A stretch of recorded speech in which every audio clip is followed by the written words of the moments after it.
3 weeks had passed since the first battle when Admiral Kextar received new orders from the Collective Council. His superiors were not pleased with the delay in securing Earth. The humans should have surrendered by now according to every conquest model the Zephyrians had developed over 3,000 years. The Council grows impatient, Sub-Commander Velnash reported as she handed Kextar the official message. They are sending additional ships, but they expect Earth to be fully pacified within the next 7 days. Kextar read the message and felt a chill run through his crystal spine. The Council was not just impatient, they were angry. Losing 37 ships to a primitive species had embarrassed the entire collective. If he failed again, his career would be over, and possibly his life as well. "Begin the final assault," he ordered. "Use maximum firepower from the beginning. I want every human ship destroyed, and every human city burning within the hour." The second Zephyrian attack began exactly as Admiral Kate Sullivan had predicted it would. The alien ships approached Earth in the same formation they had used in the first battle. They broadcast the same surrender demands. They even used the same communication frequencies that Captain Sam Rodriguez had recorded. But the human fleet that rose to meet them was completely different from the force that had died 3 weeks earlier. Captain Tony Martinez stood on the bridge of the new UES Defiance and watched the alien ships approach. His crew was calm and ready. Every person knew exactly what they had to do. The harmonic disruptors were charged and the experimental weapons were online. "All ships, this is Admiral Sullivan," came the voice over the communication system. "Execute. Battle Plan Omega on my mark. Remember, we are not just fighting for Earth today. We are fighting for every species these aliens have ever enslaved." The Zephyrians opened fire first, just as they had before. Beams of crystal energy reached across space toward the human ships. But this time the humans were ready. The new ships scattered in patterns that confused the alien targeting systems. Harmonic disruptors activated and sent waves of disrupting energy toward the alien fleet. Admiral Kextar watched in confusion as his frontline ships suddenly went dark. "What is happening?" he demanded. "Why are our ships losing power?" Velnash checked her instruments with growing alarm.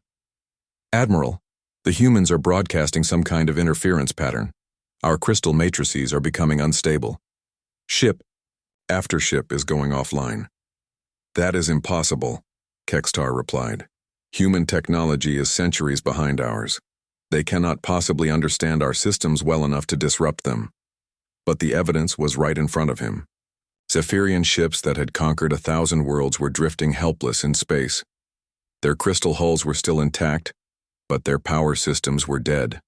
Without power, the ships could not fight, could not move, and could not even send distress signals.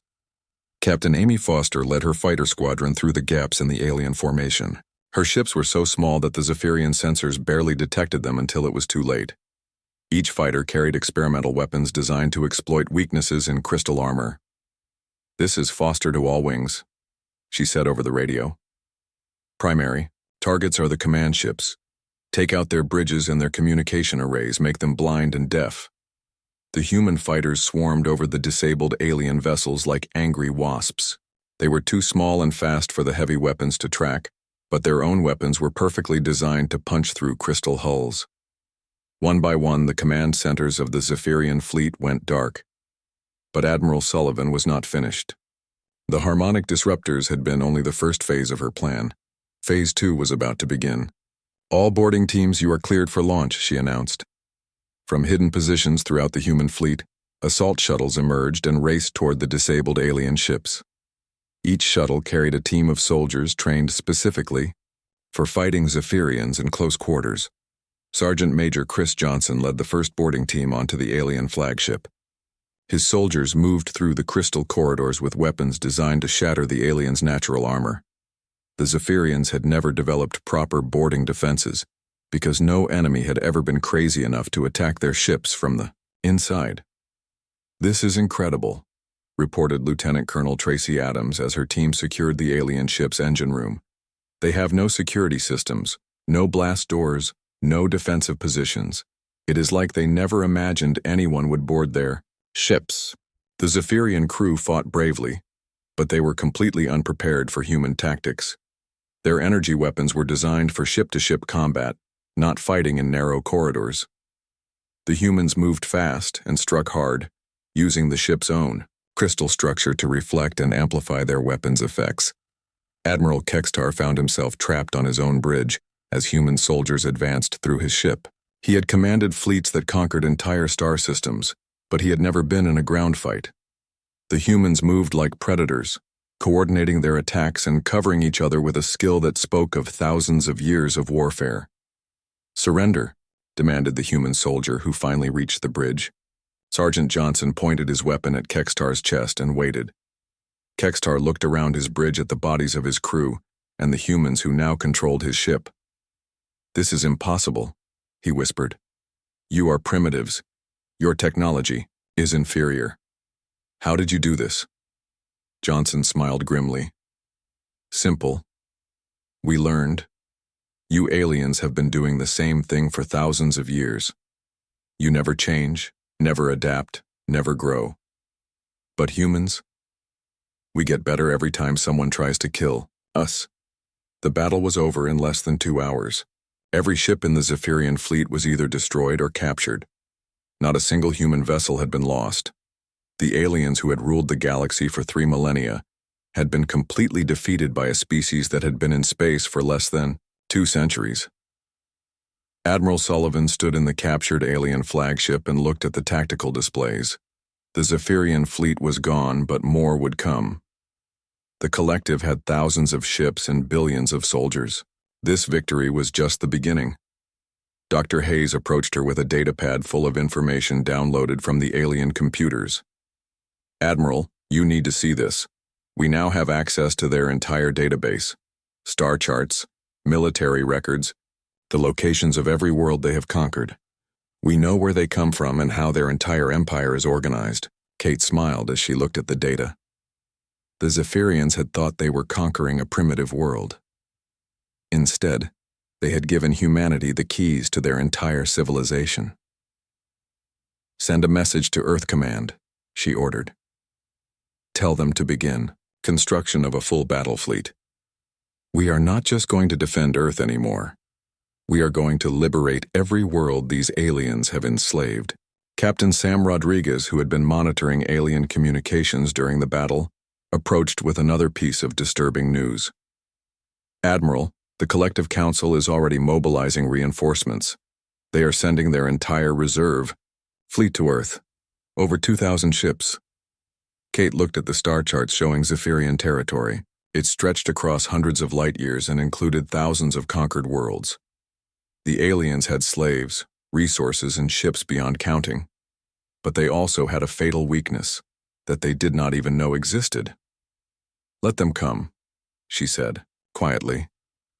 "The more ships they send, the more we can capture, and every ship we take makes us stronger and them weaker."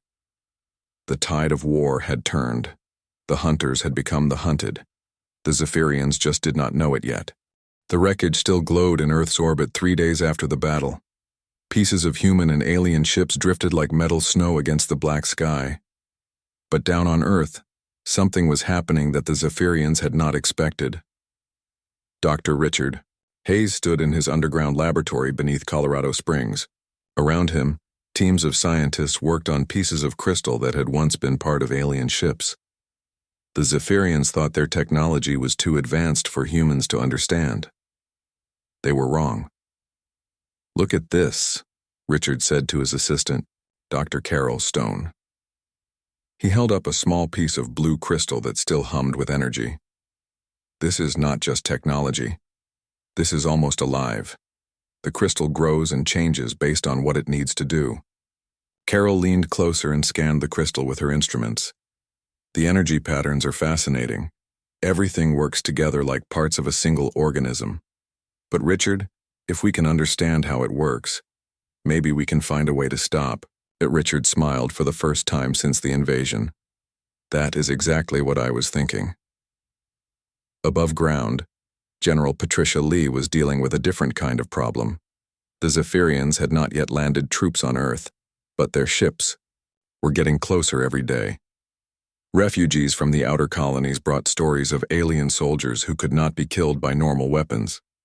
"General," reported Colonel Frank Williams, "we have word from the Mars colony. The Zephyrians landed there yesterday.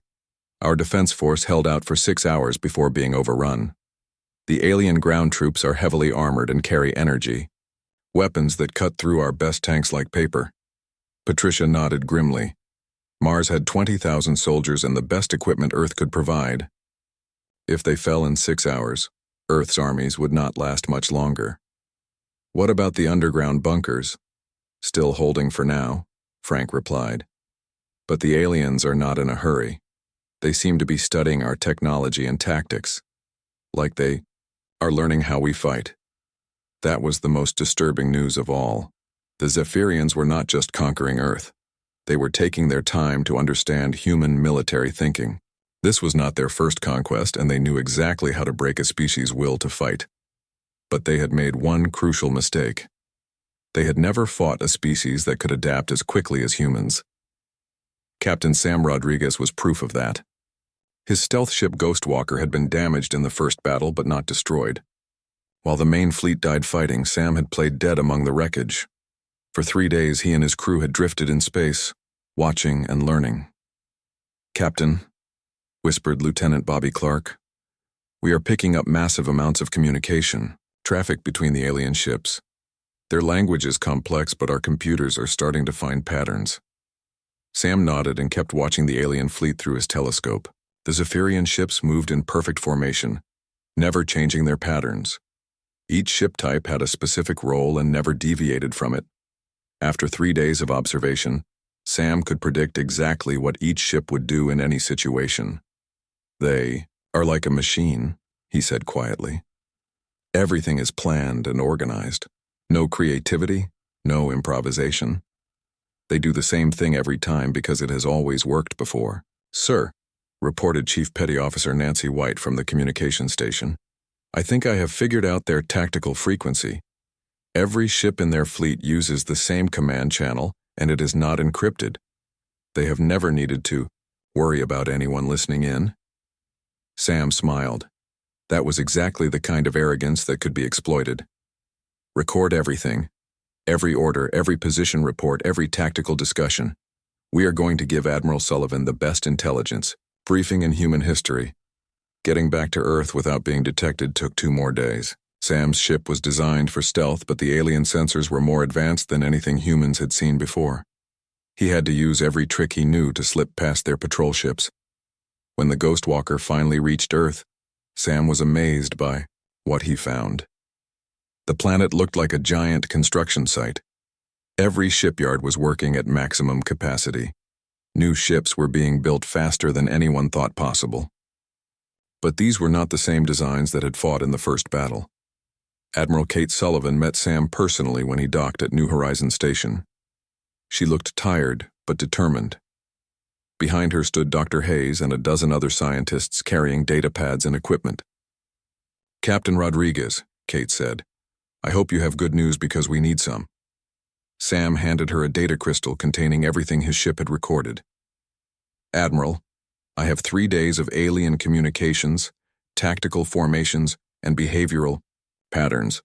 The good news is that they are completely predictable. The bad news is that they are also incredibly powerful."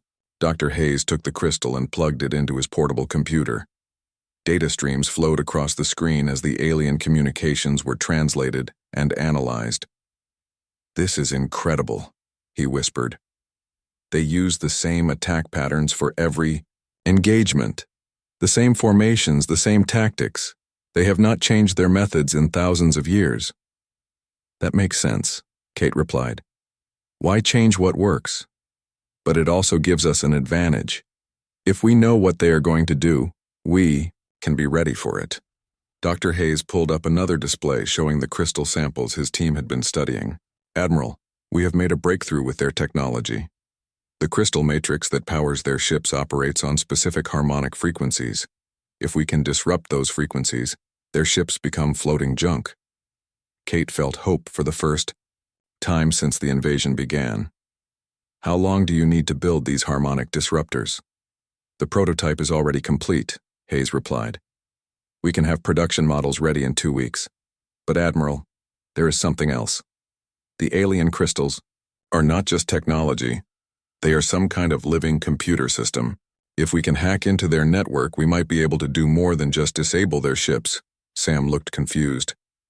What do you mean, Doctor? Hayes smiled grimly. I mean, we might be able to turn their own technology against them.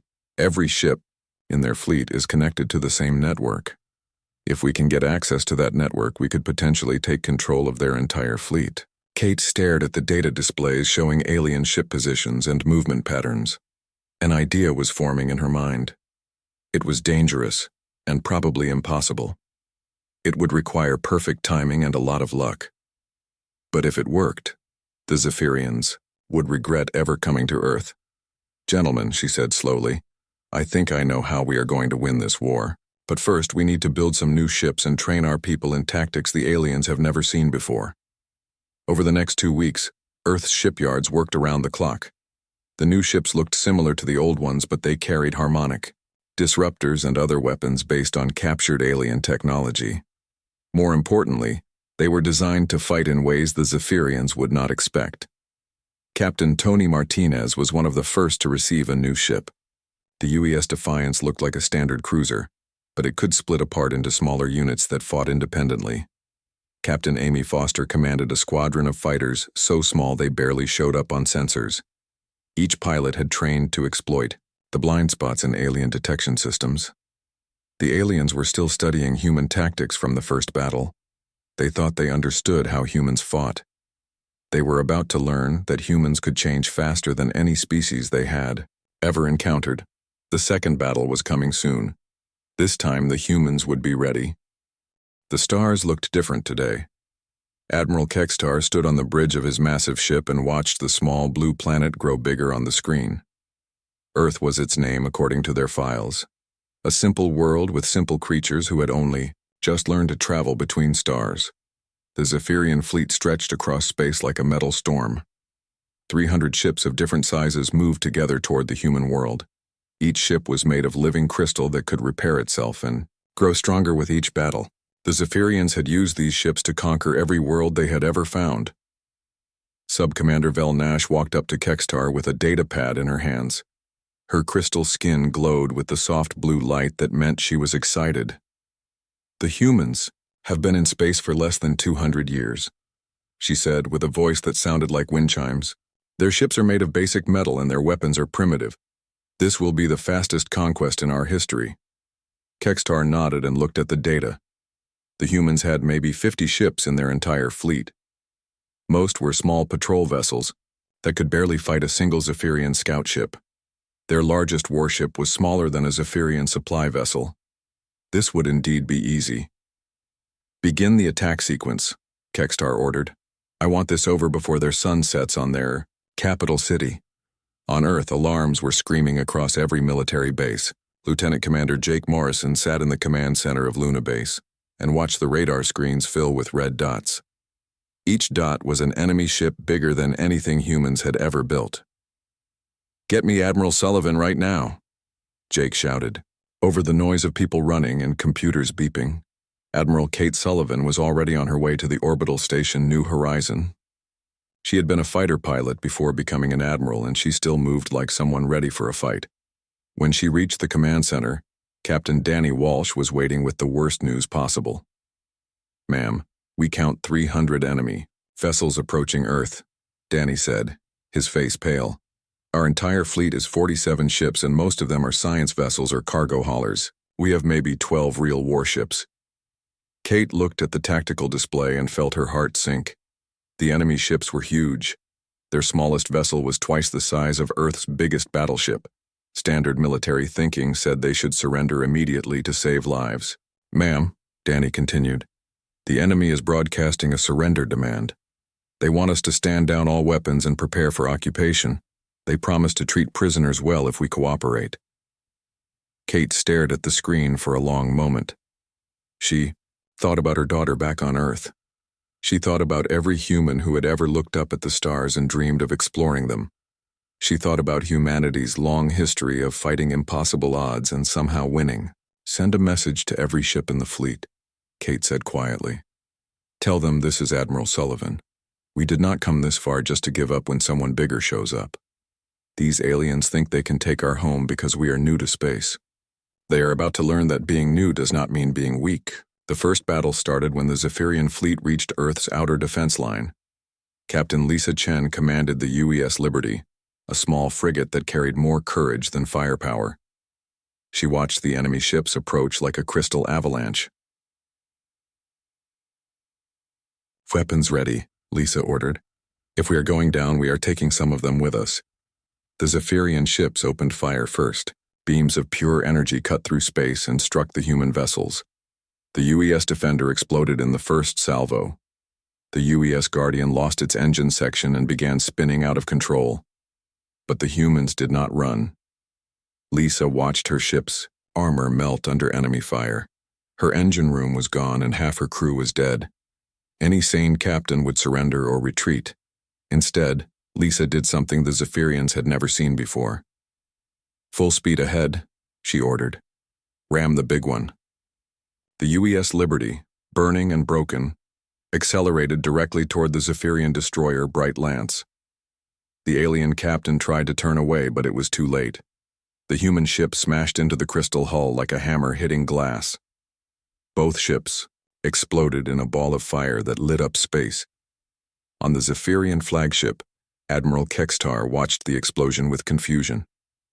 In 3,000 years of conquest, he had never seen a species fight like this. Most enemies either surrendered when they saw the fleet or ran away after the first exchange of fire. These humans were different. "Admiral," Belnash reported, "we have destroyed 18 human vessels but lost 4 of our own ships. The humans refuse to retreat even when their ships are crippled." Kextar frowned. Losing 4 ships to such a primitive enemy was embarrassing. The Collective Council would not be pleased. "Increase firepower. End this quickly." But ending it quickly proved harder than expected. Every human ship fought until it was completely destroyed. Captain Tony Martinez's cruiser, UES Defiant, continued firing even after losing life support. Commander Amy Foster's squadron of fighters attacked Zephyrian capital ships in kamikaze runs that took out shield generators and weapon arrays. The battle lasted 17 minutes. When it ended, the human fleet was gone, but the Zephyrians had lost 37 ships. Kextar stared at the debris field where both human and Zephyrian vessels floated as twisted metal and broken crystal. "This is impossible," he whispered. "They fought like cornered animals." Belnash checked her datapad with shaking hands. "Admiral, in our entire history of conquest, we have never lost more than 5 ships in a single battle. How did these primitives destroy 37 of our vessels?" Kextar did not have an answer. The humans were supposed to be weak. Their technology was centuries behind Zephyrian science. Their ships were fragile, and their weapons barely scratched crystal armor. Yet somehow they had fought with a fury that defied all logic. "Send a message to the Collective Council," Kextar ordered. "Tell them that Earth has been conquered, but resistance was heavier than expected. Request additional ships for the occupation force." But as Kextar gave his orders, he could not shake the feeling that something was very wrong. The humans had lost every ship in their fleet, but they had made the Zephyrians pay a price no other species had ever managed. And somewhere in the back of his mind, a small voice wondered what would happen when the humans built new ships and learned from this battle. The invasion was over. The occupation was about to begin. But the real war had not even started yet. The Collective Council chamber had not seen panic like this in over 1,000 years. Representatives from dozens of Zephyrian worlds stood around the central crystal display, watching reports flow in from across their empire. Each report brought worse news than the last. "The human fleet has appeared at Keltar Prime," announced Council Member Zexhai, her crystal form flickering with stress patterns. "Our garrison fleet was destroyed in less than an hour. The humans are broadcasting surrender, demands to our ground forces." "Impossible," replied Supreme Commander Nexval. "Keltar Prime is 50 light-years from Earth. How did humans travel that distance so quickly? Their ships are primitive." Another council member, Dexmore, stepped forward with trembling hands. "Supreme Commander, the humans are not using primitive ships anymore. They are using our own vessels, enhanced with their technology and crewed by their soldiers. They have taken everything we taught them about space travel and made it better. The truth was even worse than the Council realized. Captain Kevin Murphy commanded the human hunter-killer group aboard the captured Zephyrian flagship now called UES Vengeance. His mission was simple but terrifying in its scope. Find every Zephyrian ship that had participated in the invasion of Earth and destroy it completely. Target acquired, reported his tactical officer, Lieutenant Paula Davis. Zephyrian heavy cruiser, Bright Star class bearing 27 Mark IV. Long-range sensors confirm this vessel was part of the original invasion fleet. Kevin smiled coldly as he watched the alien ship on his screen. The Zephyrians had no idea they were being hunted. They thought the war was over and they had lost. They expected humans to be content with defending their home world and maybe negotiating a peace treaty. They had never encountered a species that held grudges the way humans did. "Bring us within firing range," Kevin ordered. "Use the harmonic disruptors first. I want them helpless before we finish them." The Zephyrian cruiser died without ever knowing what hit it. Its crystal hull cracked like glass under the harmonic assault and then shattered completely when human weapons finished the job. There were no survivors because Kevin's orders were very clear. No mercy, no prisoners, no quarter for any alien who had threatened Earth. This scene was being repeated throughout Zephyrian space. Human fleets appeared without warning at alien outposts and colonies. They struck fast and hard, using captured Zephyrian technology enhanced with human improvements. But these were not invasion forces. They were liberation fleets. Commander Janet Miller broadcast the same message to every enslaved world her fleet encountered. "This is the Terran Liberation Fleet. The Zephyrian Collective's reign of terror ends today. Any species that wishes freedom has Earth's support. We are here to break your chains, not forge new ones." The response was overwhelming. Species that had been slaves for centuries rose up against their Zephyrian masters. The rebels had primitive weapons, but they had something more important: hope. For the first time in their lives, they believed freedom was possible. On the world of Vextar, the local Quillan population had been mining crystal ore for the Collective for over 800 years. When the human ships arrived, Elder Brechtoll could barely believe what he was seeing. "You are truly here to free us?" he asked Commander Miller through a translator device. "Not to replace the Zephyrians as our new masters?" Janet looked at the elderly alien and saw the fear in his eyes. "Elder Brechtoll, humans have a saying, no one is free until everyone is free. We did not fight the Zephyrians just to take their place. We fought them because slavery is wrong no matter who the slaves are." The Quillan elder wept tears of joy as human soldiers helped his people destroy the mining equipment that had been their prison for so long. Similar scenes were happening on dozens of worlds as the human liberation fleet spread through Zephyrian space. But the humans were not just freeing slaves. They were also learning. Dr. Hayes, now promoted to director of xenotechnology, worked with scientists from every liberated world. Each species had developed unique technologies during their enslavement. Some had been forced to build weapons. Others had created medical advances or agricultural techniques. All of this knowledge was freely shared with the human fleets. "The diversity is incredible," Hayes reported to Admiral Sullivan during their weekly conference call. "Each species we liberate brings new ideas and technologies. We are advancing faster than we ever dreamed possible. Our ships are now more advanced than anything the Zephyrians ever built." Sullivan nodded as she reviewed the latest tactical reports. "And the Collective's response?" "Complete chaos," replied Major Rachel Stone, the new intelligence chief. "They are mobilizing every ship they have, but they do not know where to send them. We are hitting targets across their entire empire simultaneously. They cannot defend everything." The truth was that the Zephyrians were facing something they had never encountered before, an enemy that fought on every front at once. Human fleets struck military targets while human agents worked with local resistance movements. Human scientists shared advanced technology with former slaves while human diplomats built new alliances. Commander Paul Wright led a special operations team that had infiltrated the Zephyrian homeworld itself. Their mission was not to attack, but to gather intelligence and make contact with any resistance movements that might exist. "This is unbelievable," Wright reported as his team moved through the crystal cities of the Zephyrian capital. "There is no security, no defensive preparations, no military presence. They have never had to defend their homeworld before." The Zephyrians had made the same mistake that every dominant empire in history had made. They believed their own propaganda. They thought they were invincible because they had never been seriously challenged. The idea that their homeworld might need protection had never occurred to them. But Wright's team discovered something even more disturbing. In the deepest archives of the Zephyrian government, they found records of the collective's true history. The Zephyrians had not always been conquerors. They had once been explorers and scientists who traveled the galaxy in search of knowledge and friendship. "Admiral," Wright reported during his next communication window, "the Zephyrians were not always like this. Something changed them about 4,000 years ago. They became obsessed with control and domination. But there are still some Zephyrians who remember the old ways." That discovery led to the most important development of the war. A group of Zephyrian scientists and philosophers had been secretly working to overthrow their own government. They called themselves the Crystal Seekers, and they had been waiting for someone powerful enough to help them. Dr. Velnash, the same officer who had served under Admiral Kextar, was actually a member of the Crystal Seekers.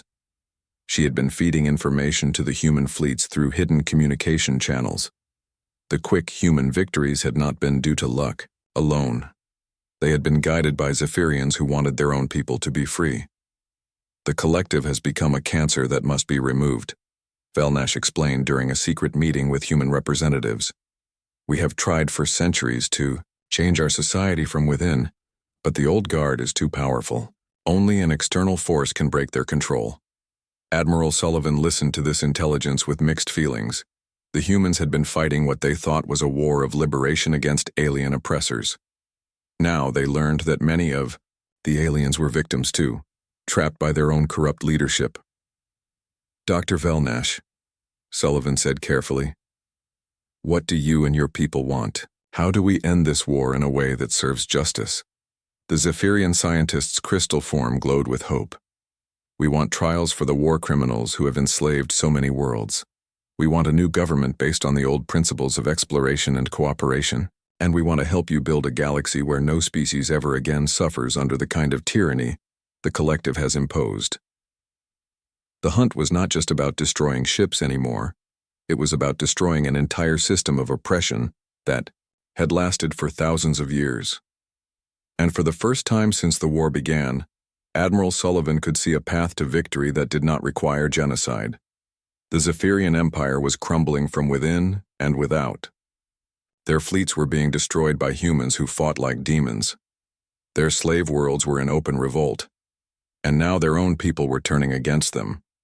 The hunters had become the hunted, but the real prey was not a species. It was the idea that might makes right and that the strong have the right to enslave the weak. That idea was about to die. 6 months after the first Zephyrian ship had appeared in Earth's sky, the galaxy had changed forever. The collective that had ruled for 3,000 years no longer existed. Their fleets were destroyed, their worlds liberated, and their leaders, either dead or facing trial for crimes that spanned millennia. Admiral Kextar sat in a cell aboard the UES Justice, staring at walls made of human steel instead of living crystal. He wore simple prison clothes instead of his ornate admiral's uniform. The being who had once commanded the most powerful fleet in the galaxy was now just another war criminal waiting for judgment. The door to his cell opened and Judge Advocate, General Nancy Phillips, entered with 2 guards. She was a small woman with gray hair and sharp eyes that seemed to see right through him. In her hands she carried a data pad containing charges that made Kextar's blood run cold. "Admiral Kextar," Phillips said in a voice that showed no emotion, "you are charged with genocide against 43 different species, enslavement of entire populations, destruction of inhabited worlds, and crimes against the basic rights of sentient beings. How do you plead?" Kextar looked up at her with eyes that had lost all the arrogance they once held. "I do not understand how this happened," he said quietly. "We were the masters of the galaxy. Our technology was superior. Our fleets were unbeatable. How did you primitive humans destroy us so completely? Philip sat down across from him and studied his face. You want to understand? Then let me explain it to you. You made 3 critical mistakes. First, you believed your own propaganda about being superior. Second, you never learned to adapt because you never had to. And third, you picked a fight with a species that gets stronger every time someone tries to kill them. But your ships were so primitive, Kextar protested. Your weapons could barely scratch our hulls. Your technology was centuries behind ours. That was true for about 3 weeks, Phillips replied. But you see, being primitive actually gave us an advantage. We had no preconceptions about how space warfare should be conducted. We were willing to try anything that might work. And when we captured your ships, we did not just copy your technology, we improved it. Kextar shook his head in confusion. Impossible. It takes centuries to fully understand crystal matrix technology. We have been developing it for thousands of years. Phillips smiled grimly. Admiral, you have been using the same technology for thousands of years. That is not the same thing as developing it. You stopped innovating because your old methods worked well enough. We had to innovate because our old methods were not good enough. Desperation is a powerful motivator. The trial began 3 days later in a courtroom aboard the space station New Geneva. Representatives from over 60 liberated worlds had come to witness the proceedings. The courtroom was filled with species that had been enslaved by the collective for centuries. Some had been forced to mine crystals. Others had been used as soldiers or servants. All had stories of suffering that needed to be heard. Elder Brachtol of the Quillen people was the first witness. He spoke in a quiet voice about 800 years of slavery, about children taken from their parents to work in crystal mines, about entire generations who had lived and died without ever seeing the sky of their homeworld. The Zephyrians told us we were inferior, Brachtol testified. They said we existed to serve them because they were our natural superiors. But the humans taught us something different. They taught us that no being has the right to enslave another, no matter how powerful they are. Kextar listened to witness after witness describe the horrors of collective rule. He had known about the slave worlds, of course. Every Zephyrian officer knew. But he had never thought about the individual beings who suffered. They were just resources to be exploited, no different from crystals or metal ore. Dr. Velnash testified about the crystal seekers and their long struggle to change Zephyrian society from within. We tried for centuries to reform our government, she said, but the military leadership would not listen. They were drunk on their own power and convinced that conquest was the only way to ensure our survival. Did you believe that conquest was necessary? Asked the prosecutor, Commander Lisa Chen, who had survived the first battle when her ship was destroyed. Velnash's crystal form dimmed with shame. For a long time, yes, we were taught that the galaxy was a dangerous place where only the strong survived. But the humans showed us a different way. They could have enslaved us after defeating our fleets. Instead, they offered us freedom and partnership. The most damaging testimony came from the collective's own records. Dr. Hayes and his team had recovered thousands of years of data from captured Zephyrian ships. The records showed deliberate policies of genocide, enslavement, and cultural destruction that had been implemented across the galaxy. The defendant personally ordered the elimination of 17 civilian populations that refused to surrender, Hayes testified. In each case, the collective had overwhelming military superiority. The civilians posed no threat. They were killed simply as an example to other worlds. Kextar finally spoke in his own defense on the last day of the trial. He stood before the court and tried to explain 3,000 years of collective philosophy. We believed we were bringing order to a chaotic galaxy, he said. Every species we conquered was given peace and security in exchange for their service. We ended wars, prevented conflicts, and created the most stable civilization in galactic history. Judge Phillips looked at him with cold eyes. Admiral, you created stability by murdering anyone who disagreed with you. You ended wars by enslaving the survivors. The peace you brought was the peace of the grave. But we are not monsters, Kextar protested. We are not evil. We simply did what we believed was necessary for the greater good. That, Phillips replied, is what makes your crimes even worse. You destroyed billions of lives and convinced yourselves you were doing good. Evil beings who know they are evil can sometimes be redeemed, but beings who commit evil while believing they are righteous are the most dangerous of all. The verdict was unanimous. Kextar was found guilty on all charges and sentenced to life imprisonment. Similar trials were being held across the former collective territory as war criminals were brought to justice. But the trials were only part of the transformation taking place. The liberated worlds were forming a new alliance based on principles the humans had introduced: voluntary cooperation, mutual respect, and the absolute rejection of slavery in any form. Admiral Sullivan, now promoted to Fleet Commander of the Terran Alliance, stood on the bridge of the UES Constitution and watched the construction of a new space station. The station was being built by workers from 20 different species, each contributing their unique skills and knowledge. "It is hard to believe," said Dr. Hayes as he joined her at the observation window. "6 months ago, we were a single species barely able to defend our homeworld. Now we are part of an alliance that spans half the galaxy." Sullivan nodded and watched a group of young Quillan engineers working alongside human technicians. The Zephyrians made one final mistake in their assessment of humanity. They assumed that a species new to space would be weak and easy to control. They never considered that being new might actually be an advantage. "How so?" Hayes asked. "Simple," Sullivan replied. "We had no preconceptions about how galactic civilization should work. The Zephyrians had been doing things the same way for thousands of years. They could not imagine any other approach, but we looked at their system and saw only its flaws. We built something better because we were not trapped by their assumptions. The former Zephyrian territories were being transformed into something the galaxy had never seen before: a true confederation of free worlds. Each species maintained its independence while cooperating for mutual benefit. There were no slaves, no conquered peoples, no master races. Just beings working together to build a better future. The survivors of the collective leadership had been relocated to a small world in the Outer Rim. Their population had been reduced from billions to just a few thousand. They would be watched carefully but allowed to rebuild their society according to the new principles of freedom and cooperation. Dr. Vel Nash had become the leader of the new Zephyrian government. Her first official act was to formally apologize to every species the collective had wronged and to pledge that such crimes would never happen again. "We have much to atone for," she said during the ceremony establishing the new Galactic Alliance.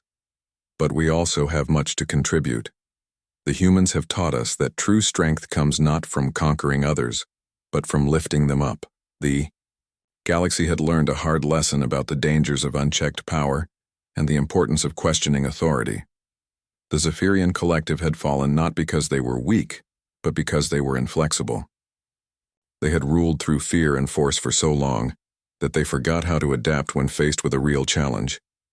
Humanity had won not through superior technology or overwhelming numbers, but through their greatest strength: the ability to learn, adapt, and change faster than their enemies could respond. They had taken the Zephyrians' own weapons and turned them into tools of liberation. The war was over, but the real work was just beginning. Building a free galaxy would take generations of effort and cooperation.